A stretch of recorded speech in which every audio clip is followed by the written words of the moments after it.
ಅಣ್ಣೋ ಸ್ವಲ್ಪ ಬಿಸಿ ಮುಚ್ಚಣ್ಣೋ.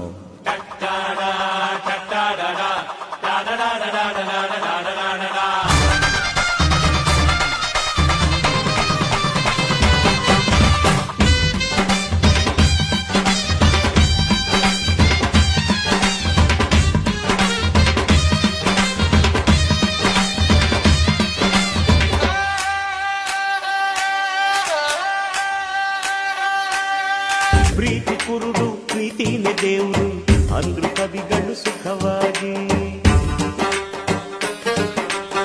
ಸಾಕ್ಷಿ ಇಟ್ಟು ಸಾಬೀತು ಮಾಡಿದೆ ಗೆಳೆಯ ನೀನು ನಿಜವಾಗಿ.